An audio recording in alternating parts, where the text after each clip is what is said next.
Welcome to ராஜாவட்டி kitchen. நம்ம கிச்சனில் நம்ம இன்றைக்கி என்ன ரெசிபி பார்க்க போகிறோம் அப்படின்னா, நம்ம இன்றைக்கி ஸ்வீட் அவல் தான் நம்ம செய்ய போகிறோம். இது போல் ஸ்வீட் அவல் வந்து நம்ம குழந்தைங்களுக்கு வந்து ஸ்நாக்ஸாக செஞ்சு கொடுத்தோம்னா அவங்களும் விரும்பி சாப்பிடுவாங்க. ஹெல்த்தியான ஒரு ரெசிபியும் கூட. வாங்க ஸ்வீட் அவல் ரெசிபி எப்படி செய்யலான்னு பார்க்கலாம். வீடியோக்குள்ளே போகலாம்.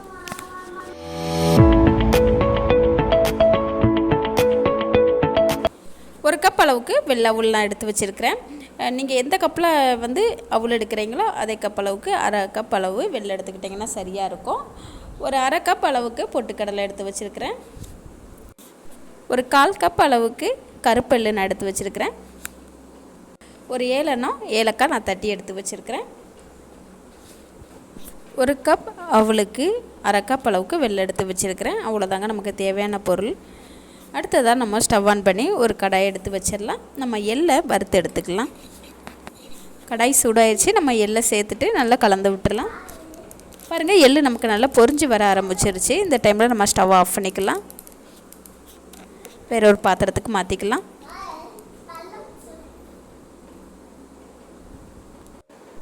அடுத்ததாக நம்ம பாகு ரெடி பண்ணிடலாம். நம்ம ஸ்டவ் ஆன் பண்ணி ஒரு பாத்திரம் எடுத்து வச்சிடலாம். நம்ம வெல்லம் தட்டி எடுத்து வச்சுருக்கிறோம் இல்லையா, அதை நம்ம பாத்திரத்தில் சேர்த்துக்கலாம். ஒரு அரை டம்ளர் அளவுக்கு நம்ம தண்ணி சேர்த்துக்கலாம். நல்லா கலந்து விட்டுலாம். நமக்கு பாகு பதம் எதுவுமே நமக்கு தேவையில்லை. நமக்கு வந்து இந்த வெல்லமெல்லாம் கரைஞ்சி வந்ததும் நம்ம வடிகட்டி நம்ம வந்து ஃபஸ்ட்டாக நம்ம பாகை எடுத்துக்கலாம். நமக்கு வெல்லமெல்லாம் கரைஞ்சி பாகு வந்து ரெடி ஆயிடுச்சு. நம்ம வடிகட்டி நம்ம வேற ஒரு பாத்திரத்துக்கு மாற்றிக்கலாம். நம்ம வடிகட்டி வேற ஒரு பாத்திரத்துக்கு மாற்றிட்டோம். அடுத்ததாக ஏலக்காய் சேர்த்துக்கலாம்.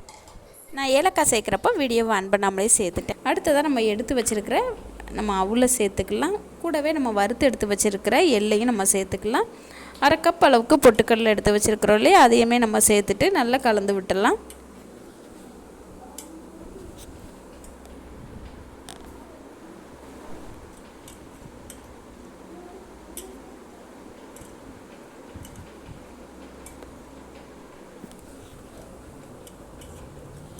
நம்ம நல்லா பொறுமையாக கலந்து விட்டுடலாம். நமக்கு இந்த அவலோட அந்த பாகுவெல்லாம் நமக்கு சேர்ந்து நல்லா திக்காக வரணும். அது வரைக்கும் நல்லா பொறுமையாக கலந்து விட்டுடலாம். நமக்கு ஓரளவுக்கு நல்லா திக்காக வந்துடுச்சு. இன்னமும் நமக்கு கொஞ்சம் திக்காக வரணும். நல்லா பொறுமையாக கலந்து விட்டுடலாம். அவ்வளோதாங்க, நமக்கு சூப்பராக நமக்கு வந்து அவல் வந்து ரெடி ஆயிடுச்சு. பாருங்கள், அந்த பாகு எதுவுமே நமக்கு இப்போ இல்லை. அவளோட சேர்ந்து நல்லா திக்காயிருச்சு. நம்ம அந்த டைமில் ஸ்டவ் ஆஃப் பண்ணோம்னா நமக்கு சரியாக இருக்கும். அவ்வளோதாங்க, சூப்பரான டேஸ்டியான ஹெல்த்தியான நமக்கு ஸ்வீட் அவல் வந்து சூப்பராக ரெடி ஆயிடுச்சு. இதே போல் நீங்களும் இதே அளவுகளில் ட்ரை பண்ணி பாருங்கள். குழந்தைங்களுக்கு இது போல் செஞ்சு கொடுங்க, அவங்களும் விரும்பி சாப்பிடுவாங்க. ஒரு கப் அளவுக்கு நம்ம அவல் எடுத்துக்கிட்டோம்னா அரை கப் அளவுக்கு நம்ம வெல்லம் சேர்த்துக்கிட்டோம்னா நமக்கு வந்து சரியாக இருக்கும். நான் எடுத்துக்கிட்ட அளவு வந்து கொஞ்சம் இனிப்பு அதிகமாகவே தான் இருக்கும். இனிப்பு கொஞ்சம் அதிகமாக இருந்தால் தான் எனக்கு பிடிக்கும். உங்களுக்கு அதை விட கொஞ்சம் அதிகமாகவோ அல்லது கம்மியாகவோ வேணும்னு நினச்சிங்கன்னா கூட்ட குறைக்க செஞ்சுக்கோங்க. அவ்வளோதாங்க, சூப்பரான டேஸ்டியான ஹெல்த்தியான ஸ்வீட் அவல் நமக்கு சூப்பராக ரெடி ஆயிடுச்சு. புதுசாக பழகிறவங்க கூட ரொம்ப ஈஸியாக செய்யலாம். நீங்களும் இது போல் ஸ்வீட் அவல் வந்து செஞ்சு சாப்பிட்டு பார்த்துட்டு எனக்கு கமெண்டில் சொல்லுங்கள். நன்றி, வணக்கம்.